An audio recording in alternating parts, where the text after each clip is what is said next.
तुम हमें खून दो, हम तुम्हें आजादी देंगे। यह नारा आप लोगों ने सुना होगा, लेकिन एमपी के छतरपुर में कलयुग एकदम चरम पर पहुंच चुका है। यहां पर ठीक इसके उल्टा हो रहा है। यहां पर आप अनाज मांगेंगे तो आपको गोली मार दी जाएगी, और वह भी सीने पर गोली मारकर आपको मौत के घाट उतार दिया जाएगा। सोच सकते हैं आपके प्रदेश के हालात कैसे होंगे। गोली मारने वाला और कोई नहीं, बीजेपी के नेताओं के साथ में यहाँ पर जितने भी तमाम बड़े नेता हैं, उसके साथ में उसके फोटो है, उनके साथ में उसका उठना बैठना है। लेकिन उसने यहाँ पर केवल 18 या 19 साल का युवक बताया जा रहा है प्रजापति, जिसे गोली मारकर मौत के घाट उसने उतार दिया, क्योंकि उसकी गलती सिर्फ इतनी सी थी कि उसने यहां पर राशन मांग लिया था।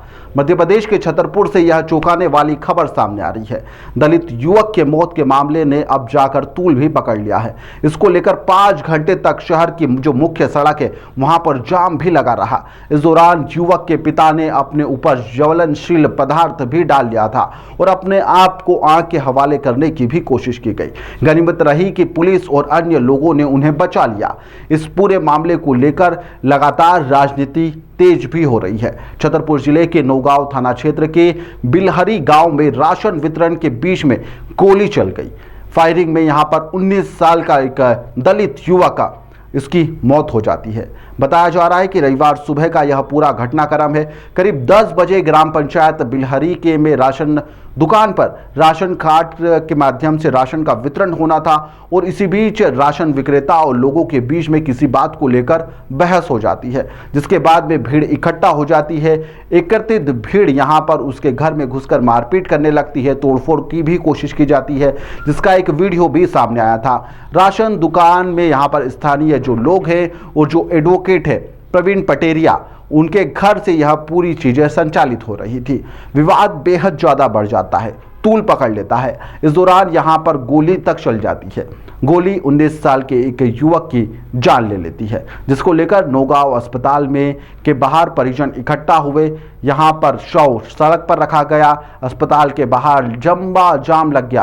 पोस्टमार्टम करवाने की पुलिस के द्वारा बात कही गई, लेकिन इसको लेकर भी इनकार कर दिया गया। इस पूरे मामले में परिजनों ने तहसील कार्यालय के बाहर चक्का जाम किया। मामले में 3 लोगों को आरोपी तक बनाया गया है।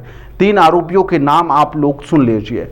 एक का नाम प्रवीण है, दूसरे का नाम नवीन और तीसरे का नाम राम सेवक है, जिनके ऊपर हत्या, SC/ST एक्ट समेत कई गंभीर धाराओं में अब जाकर FIR दर्ज हुई है। शुरुआत में इसमें FIR दर्ज नहीं हो रही थी, जिसको लेकर लोकसभा के नेता प्रतिपक्ष राहुल गांधी ने एक्स पर एक पोस्ट भी करा और उसको लेकर अपनी चिंता जाहिर करी।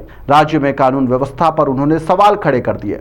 हमारी पुलिस प्रशासन ने कोई मांग नहीं सुनी और न कोई कार्रवाई हो रही है। हमें सिर्फ आश्वासन पे आश्वासन दिए जा रहे हैं कि हम कार्रवाई करेंगे, और पुलिस प्रशासन कोई कार्रवाई नहीं कर रहा है, बल्कि उल्टा हम पे दबाव बना रहा है केस वापस लेने के लिए कि आप धरना हटाइए, नहीं तो हम आपके ऊपर FIR करेंगे।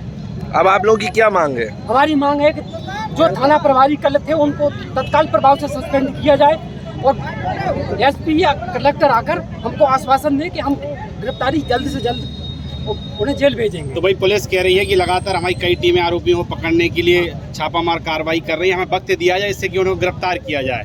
तो सर हमने वक्त दिया उनको, कल से हम टाइम तो दिए, उनके कहने पर हमने कल धरना खत्म किया, फिर भी उन्होंने हमारी कोई बात नहीं मानी। हमारे ऊपर प्रेशर बनाया जा रहा है सर, उल्टा हमारे ऊपर प्रेशर बनाया जा रहा है कि आप अपनी परिवारजनों की मांग थी मृतक की जल्द से जल्द अपराध में गिरफ्तारी हो, और अब 302 में अपराध कायम हो, तो अपराध पहले कायम हो चुका था। गिरफ्तारी के लिए पुलिस टीमें पूरे जिले भर की रवाना है, और उनको बताया गया कि जितने जल्दी हो सकेगा उतने जल्दी अपराधी। उन्होंने और भी कई मांगे की हैं सर आपसे, बोले DIG सर से भी उनकी संपर्क साधा है लोगों ने, जो भी उनको आश्वासन हुए हैं उस सभी आश्वासनों को पूरा किया। और सर आगामी उन्होंने कहा कि हम पे कोई कार्रवाई वगैरह ना हो, ऐसा आपसे? नहीं, अभी ऐसा कोई भी नहीं है जानकारी। तो जाम कितने घंटों में सर जाम खुलवाया गया? वो सुबह से बता रहे हैं 2-3 घंटे से जाम था, और सर बॉडी सर रवाना कर दी गई है सर। राहुल गांधी ने यहां पर ट्वीट करा कि मध्य प्रदेश में 19 साल के पंकज प्रजापति को सिर्फ इसलिए सरेआम गोली मारकर उसकी हत्या कर दी गई क्योंकि उसने यहां पर दलित होकर अपने हिस्से का केवल हक मांगा था। एफआईआर दर्ज नहीं की गई है, पोस्टमार्टम टाल दिया गया है क्योंकि गुनहगार जो नेता है वह सत्ता की गोद में बैठा हुआ है और यहाँ पर सत्ता मनुवादी और बहुजन विरोधी बीजेपी की ही है। राहुल गांधी यहाँ पर अपने जो पोस्ट है उसमें आगे लिखते हैं कि मोदी सरकार के 11 साल में यहाँ पर दलितों, आदिवासी, पिछड़ों और जो अल्पसंख्यक है उनका अपमान लगातार किया जा रहा है, हिंसा और भेदभाव से भरा जा रहा है। इन्होंने यहाँ पर संस्थागत रूप से यहाँ पर दोयम दर्जे के नागरिक बनाने और मुख्य धारा से दूर रखने की एक साजिश रच दी है। यहाँ पर दोषियों की तुरंत गिरफ्तारी हो, उस पर कड़ी कार्रवाई और कड़ी सजा भी होना चाहिए। मैं प्रजापति परिवार और देश के हर बहुजन के साथ में हमेशा खड़ा हूं और यह लड़ाई सम्मान, न्याय और बराबरी की है जिसे मैं लड़ता रहूंगा और हर हार में हम जीतेंगे भी सही। यह राहुल गांधी ने अपना जो एक्स पर प्रतिक्रिया है वह दी थी।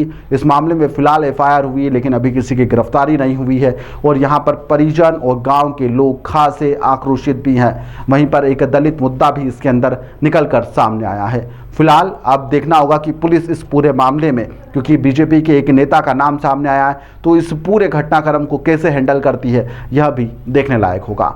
फिलहाल के लिए इस खबर में इतना ही। आप देखते रहिए द लपेटा।